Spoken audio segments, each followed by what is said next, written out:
¿Qué tal? Las tensiones entre Estados Unidos e Irán siguen en crecimiento.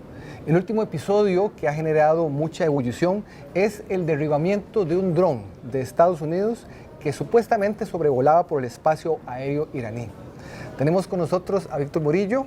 Él es editor de la sección del Mundo del periódico La Nación y amplio conocedor de estos temas. Víctor, yo quisiera que nos explicaras primero el origen de estos últimos focos de tensión entre estos dos países. Bueno, desde que la administración Trump tomó posesión, cambió, por así decirlo, el enfoque de Estados Unidos en sus relaciones. Cuando hablo de relaciones informales con Irán, porque no las tienen desde 1980. En el 2015 se logró la firma de un acuerdo multilateral internacional entre Irán y 6 potencias mundiales para regular las actividades del programa nuclear iraní a cambio de que ese país no se dotara del arma atómica. Cuando la administración Trump llega al poder, desde que era candidato Trump empezó a cuestionar ese acuerdo que se había firmado durante la administración Obama y no tardó en no solo cuestionarlo, sino que hace un año Estados Unidos se retiró unilateralmente de ese acuerdo y a partir de ese momento el siguiente paso fue la reimposición de sanciones a Irán que habían sido suavizadas gracias a la firma del acuerdo nuclear. Y hoy por hoy la situación es muy tensa porque la administración Trump está dispuesta a seguir presionando a Irán, según dice, para asegurarse que definitivamente Irán no se dote del arma nuclear. Aparte, pues que hay otros elementos y otros actores que participan en esa tensión creciente en el Oriente Medio. Víctor, vos me corregirás, pero tengo entendido que hay información periodística que ha indicado que Irán estaría procurando de nuevo retomar este proceso para enriquecimiento de uranio. Bueno, precisamente, sí, efectivamente, porque Irán ha estado presionando también a los otros países firmantes de este acuerdo multilateral que eran China, Rusia, Francia, Reino Unido y Alemania, para que tomaran una posición más beligerante frente al retiro unilateral de Estados Unidos. Como eso pues no se ha dado, aunque estos países siguen respaldando el acuerdo, ¿verdad? Ninguno de ellos se ha retirado, entonces Irán se ha considerado, digamos, en libertad de ir aflojando poco a poco algunos de los compromisos, y uno de ellos esto tiene que ver con la cantidad de reservas de uranio enriquecido que establecía el acuerdo. Y entonces recientemente anunció que ya en poco tiempo estará en capacidad de superar el límite de reservas de uranio enriquecido y de agua pesada que establecía el acuerdo. Estos dos elementos pues son claves para la eventual construcción de un arma nuclear. Y contanos, Víctor, ¿qué fue este último episodio del dron? ¿Qué fue lo que pasó? Bueno, lo del dron es está escalando, digamos, una serie de tensiones que se han venido dando, como dije, desde el retiro estadounidense del acuerdo nuclear, que ha incluido que Estados Unidos haya reforzado su presencia militar en el Golfo Pérsico, en las aguas de Oriente Medio, enviando aeronaves, enviando una flotilla, y además de eso,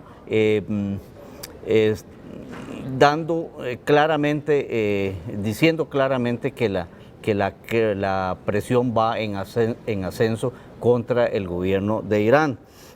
Entonces, este episodio pues, se enmarca dentro de una situación donde Irán también dice, bueno, estamos dispuestos a no dejarnos avasallar. Ahora, lo interesante es que también paralelamente hay un discurso digamos, de guerra verbal, donde los dos países una y otra vez dicen no querer la guerra, pero mientras tanto pues hacen sus amagos y sus amenazas, entonces paralelamente se da también una situación de duelo verbal, llamémoslo así. Ahora, en este caso del incidente con el dron, fue que aparentemente un dron estadounidense estaba volando un sector que para los iraníes era parte de su territorio, de su espacio aéreo, y lo derribaron. Correcto, es igual, antes de que estalle una guerra siempre hay también una especie de, como dije, de guerra verbal y de una guerra de informaciones. En este caso, los estadounidenses sostienen que el dron fue derribado en un corredor del espacio aéreo internacional. Los iraníes dicen que, y han mostrado sus propias versiones, lo cual también ha hecho Estados Unidos, de que fue en su espacio aéreo propio. Entonces, bueno, a quién creerles, pues no estamos en capacidad de dilucidar quién dice la verdad. Ahora, lo cierto es que sí las tensiones han subido, que incluso Trump estuvo a punto de ordenar un ataque en represalia, ¿verdad?, por esta situación. Bueno, eso lo dijo precisamente el viernes y dijo que se había decidido a frenarlo porque el costo de en vidas era muy alto y era desproporcionado en relación con el hecho de que lo que habían derribado es un avión. Recordemos que un dron es un avión robot, es decir, ahí no se perdió ningún piloto, ahí nadie salió herido, o sea, lo que se perdió fue un aparato. Entonces, bueno, según Trump, esa fue la consideración. Ahora, ¿cuán cierto sea? No sé. La prensa estadounidense sí dice que sí ha habido represalias, que Estados Unidos sí ordenó un ataque cibernético. Sí, es correcto, eso sí, y bueno, no ha sido desmentido por el Pentágono. En este tipo de situaciones difícilmente va a ser desmentido o aceptado, sino que el paso del tiempo se encarga de confirmarlo. Pero bueno, hay un asunto tal vez, Ronald, que es importante señalar. Aparte de estas situaciones, es que en la zona del Golfo Pérsico y del Estrecho de Hormuz hay muchos intereses geopolíticos en juego. Hay unos datos aquí que tengo que son bien interesantes para entender por qué es importante el Estrecho de Hormuz y por qué es allí. Recordemos que esa fue la zona donde derribaron este dron. Vea, el Estrecho de Hormuz, por allí transita diariamente el 20% del petróleo mundial que sale de los países del Golfo Pérsico. Es decir, estamos hablando de Kuwait, estamos hablando del mismo Irán, aunque ahora está muy afectado por las sanciones norteamericanas, estamos hablando de Kuwait, estamos hablando de Arabia Saudí. Eso sale a través del Golfo Pérsico y tiene que pasar por el Estrecho de Hormuz para tener acceso al Océano Índico y de allí a los mercados petroleros de Asia y el Pacífico, y también Europa y América del Norte. Entonces estamos hablando que si se bloqueara el Estrecho de Hormuz, estamos diciendo que un 20% del petróleo que diariamente se ofrece en el mercado no estaría disponible. No se necesita ser un especialista para saber cuáles van a ser las consecuencias en cuanto a los precios internacionales. Otro hecho, el Estrecho de Hormuz tiene una anchura que en su parte más angosta son 33 kilómetros, en su parte más ancha 95 kilómetros. Tiene una profundidad promedio de 80 metros y en la parte más honda 200 metros. Claro, eso no hay problema, eso es suficiente para los supertanqueros, tiene suficiente calado. El asunto es que cualquier intento por cerrar esa vía estratégica pues causaría un conflicto de consecuencias muy graves. Entonces ahí tenemos en cuenta ese factor. Es una zona altamente estratégica. Altamente estratégica, tanto así que allí, ¿quiénes tienen intereses allí? Bueno, tienen intereses los países exportadores petroleros árabes, tienen intereses los Estados Unidos como potencia, tiene intereses Israel, tiene intereses Irán, en sí Arabia Saudí. Puedo desglosarlo así. Por ejemplo, Estados Unidos obviamente necesita y le interesa ese libre flujo del petróleo a través de esa región. A su vez, Estados Unidos tiene intereses con países como Israel, que es su aliado estratégico en la región, y otro de sus grandes aliados es Arabia Saudí. Israel, por su parte,